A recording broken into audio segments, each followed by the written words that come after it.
మనం గోవా పోతున్నాం. మీరు విన్నది కరెక్ట్ అండి. మేము ఫైనల్లీ గోవాకి స్టార్ట్ అయ్యాం.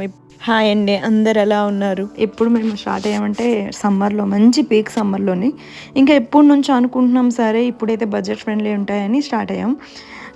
ఇక్కడైతే మేము 5 ఫ్యామిలీస్ కారులోనే స్టార్ట్ అయ్యాం. ఎందుకు అంటే ట్రైన్ మాకు దొరకలేదు. ఇంకా మేము ముందే ఫిక్స్ అయ్యాం కార్లోనే వెళ్దాం, ఇంకా పిల్లలతో ఉన్నాం కాబట్టి. సో ఇక్కడ మేము రామోజీ ఫిలిం సిటీ దాటిన వెంటనే ఇంకా ఫుడ్ తినలేదని ఇంకా బిర్యానీ వండుకొని తెచ్చుకున్నాం. అదే ఇంకా ఇక్కడ స్టార్ట్ చేద్దామని, బిర్యానీ తినేసి ఇంకా స్టార్ట్ అవుదామని ఇక్కడ ఆపాం. ఒక్కొక్కరు ఒక్కొక్క పనులు స్టార్ట్ అయ్యారు. అంటే ప్లేట్స్ తీయడం, ఇంకా మేము లగేజ్ ఇంతలా పెట్టామంటే ఇంకా ఏదైనా తీస్తే ఇంకోటి పడిపెట్టేట్టుంది. ఆబ్వియస్లీ పిల్లలతో వెళ్తున్నాం, 5 ఫ్యామిలీస్, అది కూడా మేము 3 కార్సే పట్టుకున్నాం. సో సరిపోతుంది అని ఇంకా 2 డ్రైవర్స్ ఎలానే ఉండాలి. అండ్ ఇక్కడ మనం దమ్ బిర్యానీ చేసుకున్నాం, అదే చూపిస్తున్నాం. ఏంటో ఆ రోజు మాత్రం చాలా టేస్ట్గా కుదిరింది. సో ఇక్కడ చూస్తే చాలా ఎక్సైట్మెంట్తో ఉన్నాం. ఎందుకు అంటే చాలా ఇయర్స్ నుంచి అనుకుంటున్నాం వెళ్దాం వెళ్దాం వెళ్దామని. పిల్లలు కూడా కొద్దిగా పెద్దగా అయ్యారు, సో వాళ్ళు కూడా ఎంజాయ్ చేస్తారు అని ఇంకా ఇప్పుడు స్టార్ట్ అయ్యాం. సో ఆ ఎక్సైట్మెంట్ మా ఫేస్లో కనిపిస్తుంటుంది.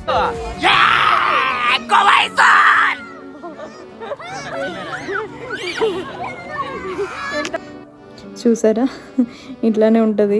అది కొద్దిగా అంటే ఆ మాత్రం ఉండాలండి గోవా అన్నాక. సో మాకే కాదు, పిల్లలు కూడా మంచి ఎక్సైట్మెంట్తో ఉన్నారు. మోరోవర్ కలిసి వెళ్తుంటే పిల్లలు ఇంకా మంచిగా ఎంజాయ్ చేద్దామన్నట్టు ఉంటుంది. సో ఇక్కడేమో ఇంకా బిర్యానీ స్టార్ట్ చేస్తామని ఉండేలా ఉంది. ఎందుకు అంటే నార్మల్గా అయితే ఆకలేదు, బిర్యానీ అనేక ఖచ్చితంగా ఆకలేస్తుంది. అండ్ నాకైతే జర్నీలో ఖచ్చితంగా ఆకలేస్తుంది. ఏదో ఒకటి తింటూనే ఉండాలి.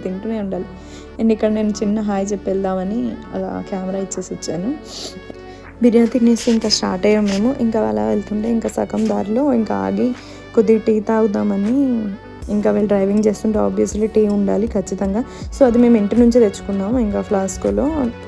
అండ్ ఇక్కడ అందరూ తాగుతుంటే ఒక ఇద్దరు ఉంటారు తాగకుండా, వాళ్ళిద్దరే మా బ్యాచ్లో ఉన్నారు. వీళ్ళిద్దరు టీ తాగరు, కాఫీ తాగరు, ఏమీ తాగరు, ఓన్లీ డ్రింక్స్ అనమాట. సో డ్రింక్స్ అంటే సాఫ్ట్ డ్రింక్స్ అండి. అండ్ ఇక్కడ పాప ఉంది కాబట్టి తనలోనే ఉన్నారు. అండ్ నెక్స్ట్ మాది ఇంకా వెళ్తూనే ఉన్నాం ఇప్పటికీ రావట్లేదండి.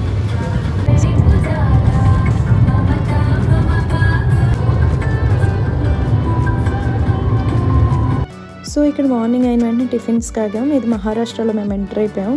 ఇక్కడ టిఫిన్స్ అయితే చాలా బాగున్నాయి. లిటరలీ చాలా అంటే చాలా బాగున్నాయి. ఇది వెరైటీగా ఉన్నాయి, బట్ చాలా బాగున్నాయి. ఇడ్లీ ఎలా ఉంది? ఇక్కడైతే మీకు రోడ్ సైడే హోటల్లా ఉంది చిన్నది, అక్కడే ఇంకా ఆపేసి ఇంకా మేము బ్రేక్ఫాస్ట్ చేసేసాం. నైట్ అంతా నిద్ర లేకపోవడం వల్ల మేబీ మాకు ఆకలి వేసింది. ఎర్లీ మార్నింగ్ 7-8 కల్లా తినేసాం. ఇక్కడ చూస్తే మనకి ట్రాఫిక్ పోలీస్ ఏమో గోల చేసాడు, ఆపేసి ఏంటి సీట్ బెల్ట్ పెట్టుకోలేదు ముందుకి, అండ్ 4-5 ఉన్నారు, పిల్లలు ముందులో ఉన్నారు, ఏదేదో చెప్పి ఇంకా మనీ తీసుకున్నారు. అసలు ఎంత మోసం అంటే చాలా. ఏంటి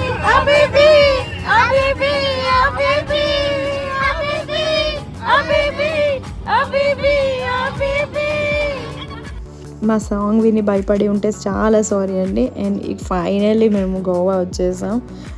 ఇప్పుడైతే హ్యాపీ ట్రిప్ స్టార్ట్ అయిందని చెప్పొచ్చు.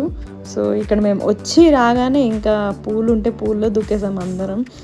నైట్ అంతా జర్నీ అని నిద్ర లేకపోవడం వల్ల ఇంకా ఈవినింగ్ అయిపోయింది, 5 అలా అయిపోయింది. ఇంకా ఆ టైంలో ఏం వెళ్తామని ఇంకా పూల్లో దూకేసాం. దీని తర్వాత నెక్స్ట్ వీడియో వస్తుంది, అది కూడా మీరు చూసి ఎంజాయ్ చేయండి. అలానే లైక్ చేయండి, షేర్ చేయండి, సబ్స్క్రైబ్ చేసుకోండి ఒకవేళ చేయకపోతే. ఎలా ఉందో మా ట్రిప్, ఇప్పుడు వరకు ట్రిప్ ఎలా అనిపించిందో కమెంట్ చేసి చెప్పండి. మా ఛానల్ పేరు హారిక శ్యామ్ తెలుగు అండి. నెక్స్ట్ వీడియోలో కలుద్దాం. బాయ్.